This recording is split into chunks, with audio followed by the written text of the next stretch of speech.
அடுத்து வரும் நிகழ்ச்சியானது ஜாய்ஸ் மேயர் ஊழியங்களின் நண்பர்கள் மற்றும் பங்காளர்களால் தாங்கப்படுகிறது.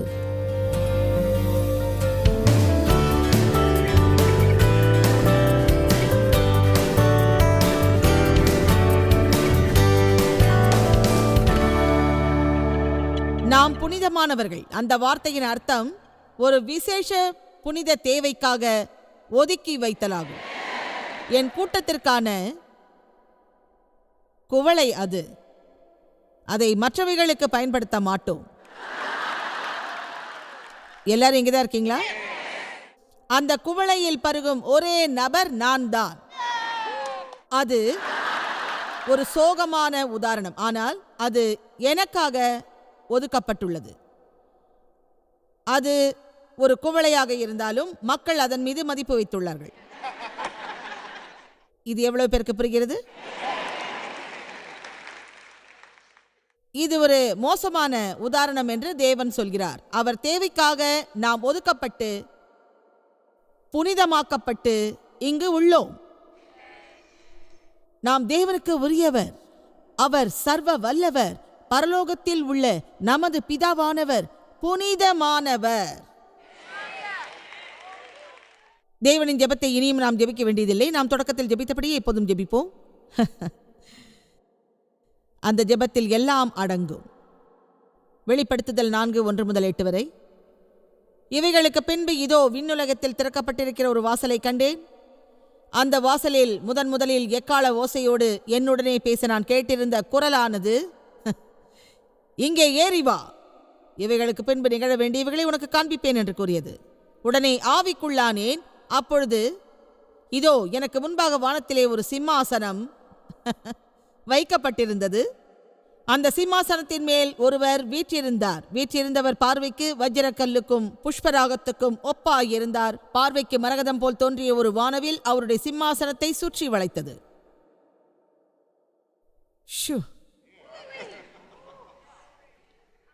அந்த சிம்மாசனத்தை சுற்றிலும் வேறு 24 சிம்மாசனங்கள் இருந்தன. 24 மூப்பர்கள் வெண்ணிற ஆடை அணிந்து தங்கள் சிரசுகளில் பொன்முடி சூடி அந்த சிம்மாசனங்களின் மேல் அமர்ந்திருக்க கண்டேன். அந்த சிம்மாசனத்திலிருந்து மின்னல்களும் இடி முழக்கங்களும் குமுறல்களும் புறப்பட்டன. தேவனுடைய 7 ஆவிகளாகிய 7 நெருப்பு தீபங்கள் சிம்மாசனத்திற்கு முன்பாக எரிந்து கொண்டிருந்தன. அந்த சிம்மாசனத்திற்கு முன்பாக பளிச்சென்று பளிங்கை போல தெளிவான கண்ணாடி கடல் இருந்தது. அந்த சிம்மாசனத்தின் நடுவிலும் சிம்மாசனத்தை சுற்றிலும் 4 உயிரினங்கள் இருந்தன. அவைகள் முன்புறத்திலும் பின்புறத்திலும் கண்களால் நிறைந்திருந்தன. முதலாம் உயிரினம் சிங்கத்திற்கொப்பாகவும், 2ஆம் உயிரினம் காளை கொப்பாகவும், 3ஆம் உயிரினம் மனிதனை போன்ற முகமுள்ளதாகவும், 4ஆம் உயிரினம் பறக்கிற கழுகுக்கு ஒப்பாகவும் இருந்தன. அந்த 4 உயிரினங்கள் ஒவ்வொன்றும் அவ்வாறு சிறகுகள் உள்ளவைகளும் சுற்றிலும் சிறகுகளுக்கு அடியிலும் கண்களால் நிறைந்தவைகளுமாயிருந்தன. அவைகள் இருந்தவரும் இருக்கிறவரும் வரவிருக்கிறவரும் ஆகிய சர்வ வல்லமையுள்ள தேவனாகிய கர்த்தர். பரிசுத்தர் பரிசுத்தர் பரிசுத்தர் என்று இரவும் பகலும் சொல்லிக் கொண்டிருந்தன. வேறு விதமாக சொன்னால் தேவன் எல்லாவற்றையும் பார்க்கிறார்.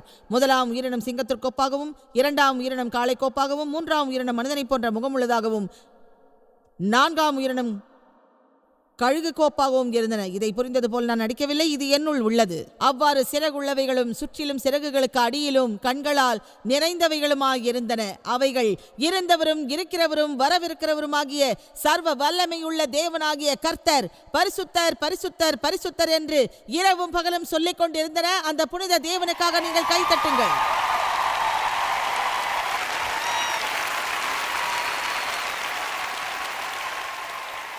நான் அமர்ந்தபடி ஒன்றை உங்களுக்கு சொல்கிறேன். இப்படி அமர்ந்து கொள்வது எனக்கு நன்றாக உள்ளது. அது ஏனோ தெரியவில்லை. கேளுங்கள். நாம் உண்மையிலேயே தேவனை அறிந்தால் அவர் அற்புதமானவர், அதிசயமானவர் என்பது தெரியும். இனிமேலாவது நாம் வேண்டாதவற்றை செய்வதை நிறுத்தலாமா?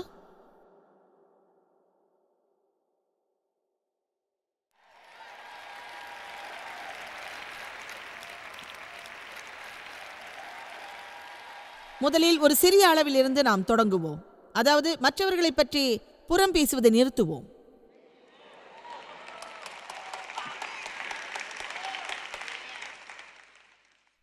தேவனின் தயவை பெறுவதற்கான விஷயங்களை நாம் பேசவே இல்லை. நல்லதை செய்வதை பற்றி நாம் பேசுகின்றோம். ஏனென்றால் அவர் புனிதமான தேவன், அதற்கு மிகுந்த தகுதியானவர், நம் போற்றுதலுக்கு ஏற்றவர். உண்மையாக போற்றுவதென்பது ஒரு வாரம் முழுவதும் பாடங்களை தலையில் சுமப்பதை விட மேலானது. அவரை ஆவியோடும் உண்மையோடும் ஆராதிப்பவர்களையே அவர் எதிர்பார்த்து கொண்டு இருக்கின்றார். அதை தேவனுக்காக செய்யுங்கள். அந்த முடிவுக்கு நாம் உடனடியாக வந்தால் இந்த நாள் உங்களுக்கு மகத்தானதாக இருக்கும். உங்கள் வாழ்நாளில் மறக்க முடியாததாக இருக்கும். தேவனே, உமது கண்கள் அனைத்தையும் எல்லாவற்றையும் பார்க்கும். நான் எங்கிருந்தாலும் நீர் பார்ப்பீர். உமக்காக நான் வாழ விரும்புகிறேன். உங்களுக்காக நான் எதையும் செய்வேன். என்னை இங்கே பாராட்டாவிட்டாலும் உங்களுக்காக அதை நான் செய்கிறேன். ஆமென். நன்றி ஆண்டவரே, இந்த நாள் இனிய நாளாக இருக்கட்டும். ஏசாயா அதிகாரம் 6 வசனம் 1 முதல் 5. தேவனை குறித்து ஏசாயாவின் பிரதிபலிப்பை பார்ப்போம். வசனம் 1 என்ன இருக்கிறது என்றால், உசியா அரசன் மரணமடைந்த ஆண்டில் ஆண்டவர் உயரமும் உன்னதமுமான சிம்மாசனத்தின் மேல் வீற்றிருக்க கண்டேன். அதுதான் தேவாலயத்தில் தேவனின் மகிமை. அவருடைய ஆடை தொங்கலால், அந்த வார்த்தையின் அர்த்தம் தீ போன்றது, எரியக்கூடியது. அவர்களில் ஒவ்வொருவனுக்கும் 6 செட்டைகள் இருந்தன. அவனவன் 2 செட்டைகளால் தன் முகத்தை மூடி, 2 செட்டைகளால் தன் பாதங்களை மூடி, 2 செட்டைகளால் பறந்து ஒருவரை ஒருவர் நோக்கி, சேனைகளின் கர்த்தர் பரிசுத்தர், பரிசுத்தர், பரிசுத்தர், பூமி அனைத்தும் அவருடைய மகிமையால் நிறைந்திருக்கிறது என்று ஒருவரை ஒருவர் கூப்பிட்டு சொன்னார்கள். கூப்பிடுபவர்களின் சத்தத்தால் வாசல்களின் நிலைகள் அசைந்து ஆலயம் புகையினால் நிறைந்தது. அதில் ஏசாயாவின் ஆதங்கம் உள்ளது.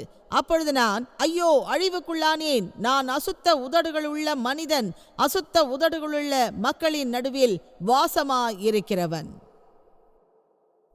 ஏசாயா சொன்னார், நான் அழிவுக்குள்ளானேன். பிரயோஜனமில்லாத விஷயங்களுக்காக தான் தண்டிக்கப்பட்டிருப்பதாக அவர் சொன்னார்.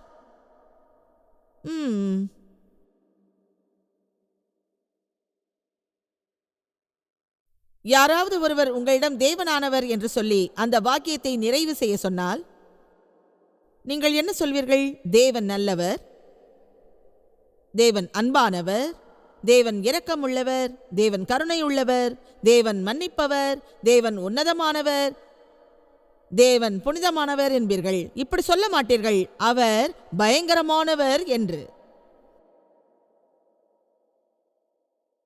உங்களைப் போல் பலருக்கும் இது புரியாது.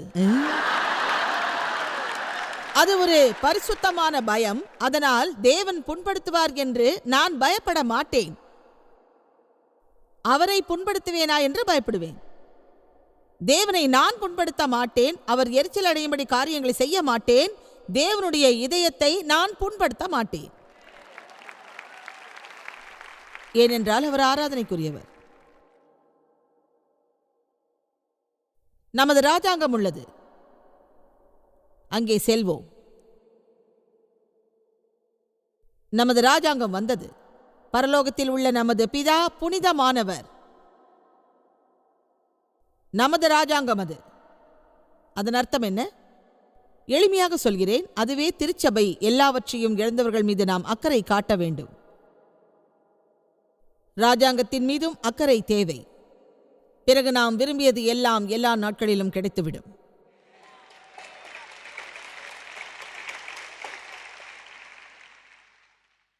இந்த உலகம் வலி நிறைந்தது, எல்லா வகையிலும் ஒழுக்கக்கேடானது. எதையும் நாடாதீர்கள், அதை நாடுவதில் நேரத்தை வீணடிக்காதீர்கள். முதலில் தேவனின் ராஜாங்கத்தையும் அவருடைய நீதியையும் நாடுங்கள். அதன் பிறகு எல்லாமே உங்களுக்கு கை கூடும். தேவனே, என் பணி என்ன என்று மனம் விட்டு கேளுங்கள். நான் என்ன வேலை செய்ய வேண்டும்?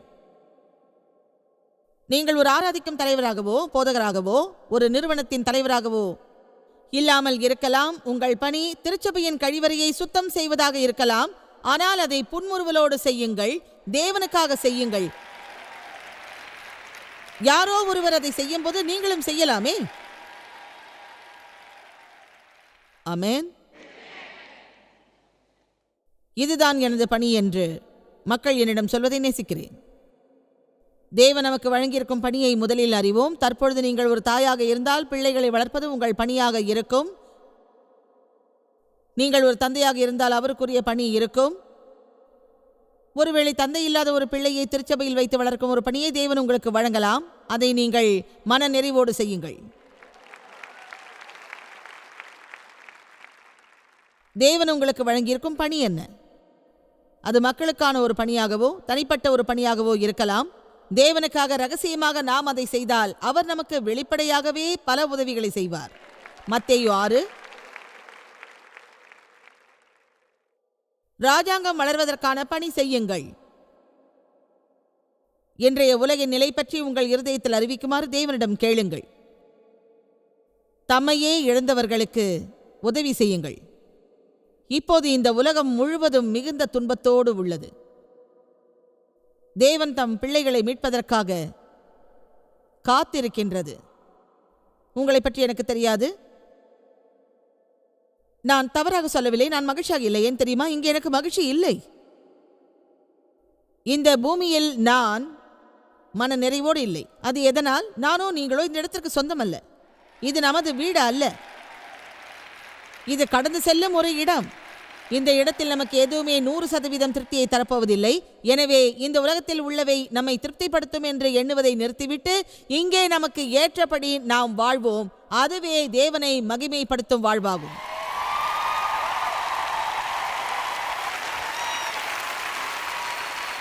உம்முடைய ராஜ்யம் வருவதாக.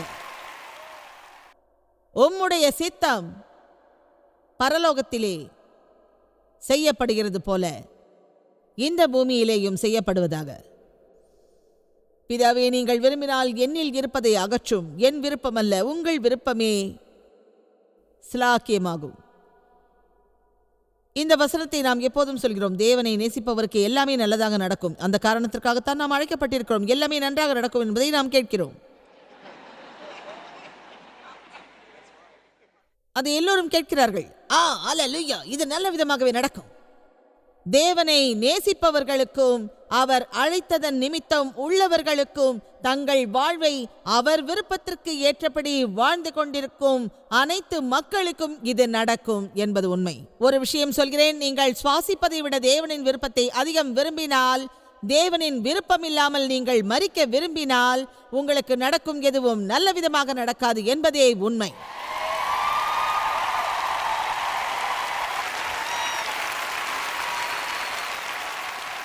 உங்களில் சிலரை நான் அறிவேன். என்னைப் போலவே அவர்களும் இருக்கிறார்கள். என்னைப் போலவே உள்ளவர்கள் உலக நியதியின்படி இருக்கின்றார்கள்.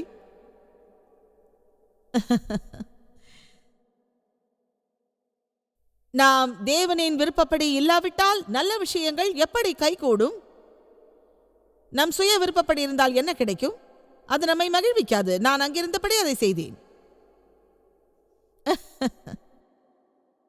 தேவனே, நான் திருமணம் செய்யலைன்னா மகிழ்ச்சியா இருக்க மாட்டேன். தேவனே, நான் திருமணம் செஞ்சா எனக்கு மகிழ்ச்சி இருக்காது. தேவனே, எனக்கு பிள்ளைகள் இல்லைன்னா மகிழ்ச்சியா இருக்க மாட்டேன். தேவனே, என் பிள்ளைகளால எனக்கு மகிழ்ச்சி இல்லை.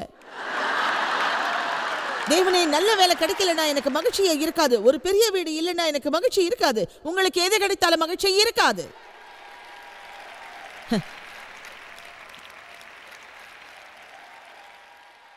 ஏனென்றால் அவைகளின் மூலம் மகிழ்ச்சி வராது. இயேசுவில் மட்டுமே மகிழ்ச்சி உள்ளது. நாம் அவருடைய ராஜ்யத்தை நாடினால் அவர் கூடுதலாக நமக்கு கொடுப்பார். ஆனால் அது பற்றி கவலைப்பட மாட்டோம். எனக்கு எல்லாம் கிடைத்தது. தேவன் விசேஷமான காரியங்கள் செய்த போது அது கிடைத்தது. அதை அவர் எப்போதும் செய்கிறார். அதை நாம் தேடி செல்லாத போது மகிழ்ச்சி கூடும்.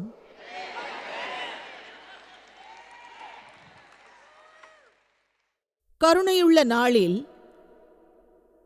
அழகான ஒரு பெண் ஆண்களை தொடர மாட்டாள்.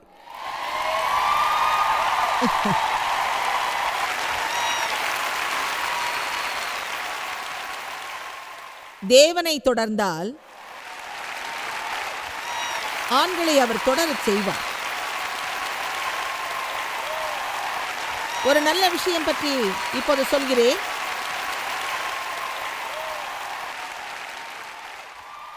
இயேசு சொன்னார், நான் அருந்தும் குவளையில் நீ அருந்துவாயா?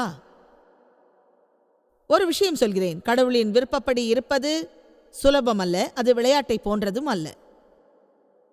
அநேக நேரங்களில் அந்த மகிமையை பெறுவதற்கு முன்பு துன்பங்கள் நிறைய இருக்கும். ஆமென். நாம் வேடிக்கையாக உள்ளோம். இது ஒரு தீ போன்ற செய்தி. ஒரு விஷயம் சொல்கிறேன், நான் மக்களிடம் செய்ய சொல்வதை அறிவேன். உங்களை புண்படுத்துபவரை மன்னியுங்கள். பிறரை பற்றி மோசமாக பேசுவதை நிறுத்துங்கள். அதை நினைத்தாலே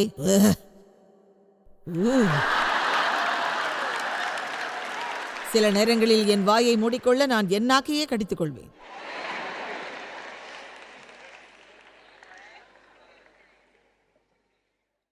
தேவனின் விருப்பம் அதுதான். 1 தெசலோனிக்கேயர் 4:3 கர்த்தராகிய இயேசுவின் அதிகாரத்தினாலே நாங்கள் உங்களுக்கு கொடுத்த கட்டளைகளை நீங்கள் அறிந்திருக்கிறீர்களே. நீங்கள் தூய்மை உள்ளவர்களாக வேண்டும் என்பதே தேவனுடைய சித்தமாயிருக்கிறது.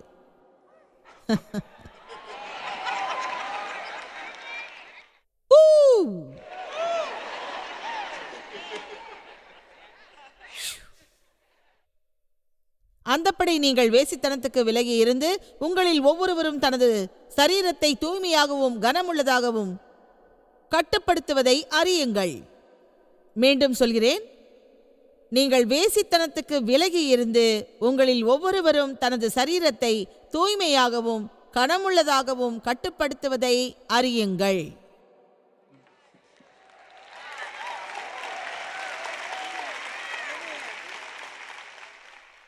இன்று ஒரு புனிதமான கூட்டத்திற்கு வந்துள்ளீர்கள்.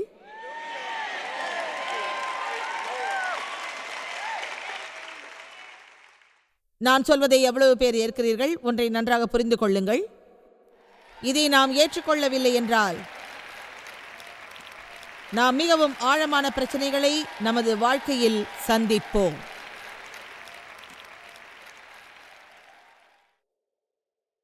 நம் மனம் போன போக்கில் வாழ்வதற்காக கிருபை இல்லை. தேவனின் வல்லமை அதை வழங்காது. தேவனுடைய அன்பு அநேக பாவங்களை மன்னித்துள்ளது. இயேசு சொன்னார், நீங்கள் என்னை நேசித்தால் என்னை பணிவீர்கள். என்னை பணிந்தால் உங்களை நேசிப்பேன் என்று அவர் சொல்லவில்லை. தேவன் நம்மை நேசிக்கின்றார். நாம் அவரை நேசிக்கிறோம். அவர் புனிதத்தை காண்கிறோம். அதன் அற்புதத்தை அறிகின்றோம். அவர் நமது பிதா என்பதை ஏற்கிறோம். அவர் நம்மில் வாழ்கிறார். எனவே தான் இப்படி சொல்கிறோம், என் தேவனே, என் தேவனே, என் தேவனே, உமது விருப்பம் என் வாழ்வில் நிகழும்.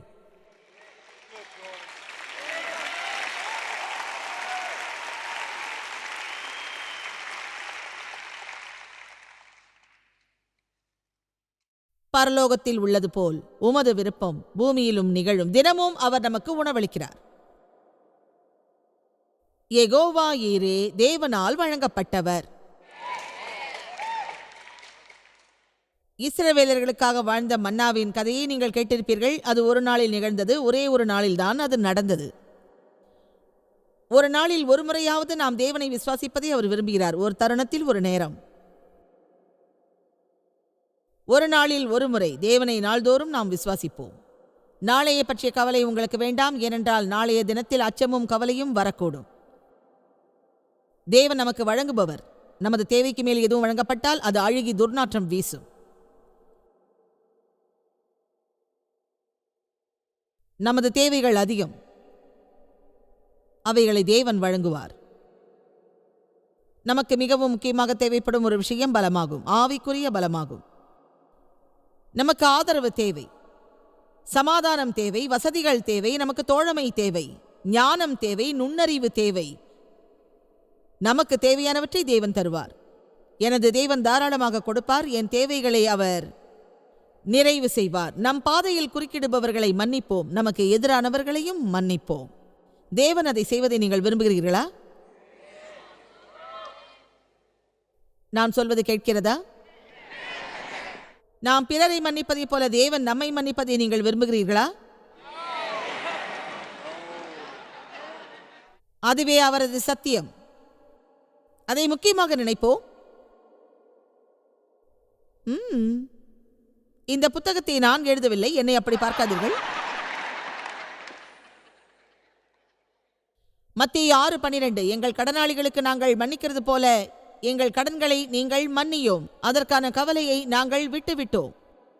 மத்தேயு 6:14 மற்றும் 15 மனிதருடைய தவறுகளை நீங்கள் அவர்களுக்கு மன்னித்தால், அவர்களின் ஆபத்தான மனமறிந்த பாவங்களை அவர்களை விட்டு விலகி இருக்கும்படி அவர்களை மன்னித்தால், உங்கள் பரலோக பிதா உங்களுக்கும் மன்னிப்பார். நான் மீண்டும் இதை சொல்கிறேன், மனிதருடைய தவறுகளை நீங்கள் அவர்களுக்கு மன்னித்தால், மனமறிந்த பாவங்களை அவர்களை விட்டு விலகி இருக்கும்படி அவர்களை மன்னித்தால், உங்கள் பரலோக பிதா உங்களுக்கும் மன்னிப்பார்.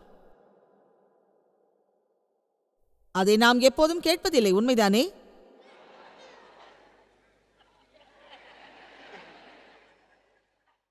உங்களிடத்தில் நான் இருந்தால் எனக்கு எதிராக இருந்தவர்களை மன்னிக்காமல் நான் படுக்கைக்கு செல்ல மாட்டேன். அதில் அக்கறை காட்டுவேன். தேவையான அளவுக்கு நான் அக்கறை காட்டுவேன். நான் நினைக்கிறபடியெல்லாம் உதவ முடியாது, நீங்களும் நினைக்கிறபடி உதவ முடியாது. ஆனால் நீங்கள் ஒரு தீர்மானம் எடுக்கலாம். தேவனே, நீர் எனக்கு செய்தவற்றை அறிந்தபடியால் வெறுப்புணர்ச்சியோடு நான் வாழ மாட்டேன். உங்கள் கிருபையையும் நன்மையும் பெற்றுக்கொண்டு பிறருக்கு எதிராக இருக்க மாட்டேன். உங்கள் சிறிய முகத்தை எடுத்துக்கொண்டு அதை ஒரு போர்வையில் மறையுங்கள். நீங்கள் எழுந்திருப்பதற்கான கிருபையையும் பலத்தையும் தேவன் கொடுக்கும் வரை அப்படியே இருங்கள். பிறகு உங்கள் எதிரியாக உள்ளவரையும் நேசியுங்கள்.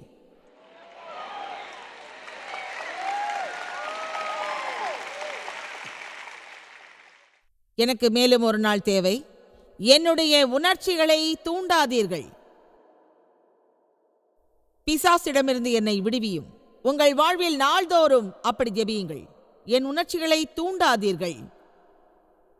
பிசாசிடமிருந்து என்னை விடுவியுங்கள். சென்ற வாரம் ஒரு பெண் என்னிடம் சொன்னதை சுருக்கமாக சொல்கிறேன். தன் பெயரை யாரிடம் சொல்லாமல் இருந்தால் அதை சொல்வதாக கூறினாள். பல ஆண்டுகளாகவே அந்த பெண் ஒரு கிறிஸ்தவராக வாழ்ந்து வந்தவள். அவள் ஒரு நடுத்தர வயது பெண். நான் அறிந்த வரையில் அவள் ஒரு கிறிஸ்தவராக உள்ளவள், அதாவது நீண்ட கால கிறிஸ்தவர். ஆனால் அவள் மனதில் ஒரு பிரச்சனை இருந்தது. அவளுக்கு கணவனை பிடிக்கவில்லை. அவள் சொன்னாள், எனக்கு அவரை பிடிக்கவே இல்லை, சுத்தமா பிடிக்கல. அவள் மணமுடித்து 45 ஆண்டுகளாகிவிட்டது. ஆனாலும் அவரை பிடிக்கவில்லை. நான் சொல்வதை கேளுங்கள். ஆனால் தன் இருதயத்திலிருந்து அந்த பிரச்சனையை தேவனிடம் அவள் கேட்கவில்லை. அதற்கான கதவு திறந்திருந்தது. ஒரு நாள் அவளுக்கு தெரியாத ஒரு நபரிடமிருந்து கம்ப்யூட்டரில் அவளுக்கு ஒரு செய்தி வந்தது. ஹாய், உன்னுடைய தவறை நீ திருத்திக்கொள். அதற்கு அவள் பதில் சொன்னாள், ஹாய். நான் முயற்சி பண்ணாலும் அது நடக்காது. அது ஒரு நீண்ட கதை. அது நீண்ட நாட்களாக உள்ளது. அவள் சொன்னதை இப்போது சொல்கிறேன். அவளுடைய கணவன் $2,00,000 திருடிவிட்டானா. அந்த பெண் மறுரூபம் எடுத்தாள், பரிசுத்த ஆவியில் ஞானம் பெற்றாள், திருச்சபைக்கு சென்றாள்.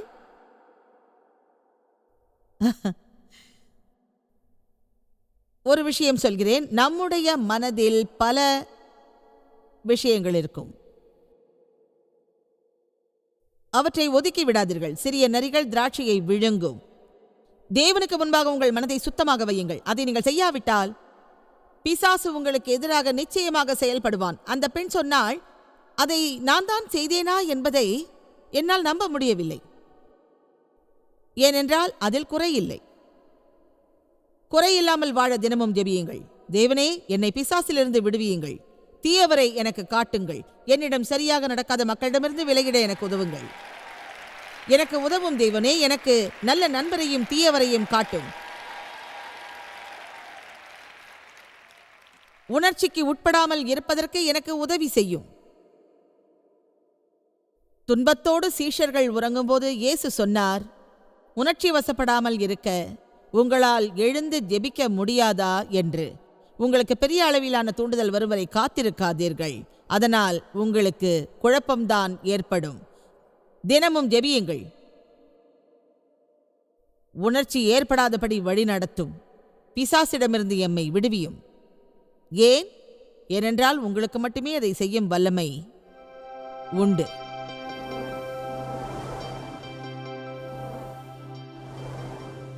பிரார்த்தனை உண்மையில் அது ஒரு அற்புதமான நம் சலுகை. முதலில் நமக்கு இருக்க வேண்டியது, எந்த ஒரு சூழ்நிலையிலும் நாம் நம்முடைய சந்தோஷத்தை இழக்கவே கூடாது. தேவன் நமக்கு செவி கொடுக்கிறார் என்பதை விசுவாசிக்க வேண்டும். ஏனென்றால் அவர் நமது அன்பான தகப்பன். அவர் நம் வாழ்க்கையில் செயல்படுகிறார் என்பதை விசுவாசிக்க வேண்டும். அவர் எல்லாவற்றையும் அறிந்திருக்கிறார், எல்லாவற்றையும் பார்த்து கொண்டிருக்கிறார். அவர் பிரார்த்தனையின் வல்லமையை பற்றி உங்களுக்கு கற்பிக்க விரும்புகிறார். அதை உண்மையாகவே நான் அனுபவிக்கிறேன். இந்த ஊழியத்தை உலகமெங்கும் சாத்தியமாக்கும் நண்பர்களுக்கும் பங்காளர்களுக்கும் எங்களது நன்றியையும் பாராட்டுகளையும் தெரிவிக்கிறோம். ஒன்றாய் இணைந்து நாம் பசியுள்ளவர்களை போஷித்து உடைகளை கொடுத்து தேசங்களுக்கு சுவிசேஷத்தை சொல்லி வருகிறோம். எங்களை தொடர்பு கொண்டு www.jmumindia.org உங்கள் ஜெபத் தேவைகள் மற்றும் எங்களின் வெளியீடுகள் பற்றி அறிந்து ஜாய்ஸ் அவர்கள் நிகழ்ச்சிகளை அறிந்து எங்களோடு இணைந்து தேவ அன்பை உலகிற்கு பரவச் செய்யுங்கள். அடுத்து வரும் நிகழ்ச்சியானது ஜாய்ஸ் மேயர் ஊழியங்களின் நண்பர்கள் மற்றும் பங்காளர்களால் தாங்கப்படுகிறது.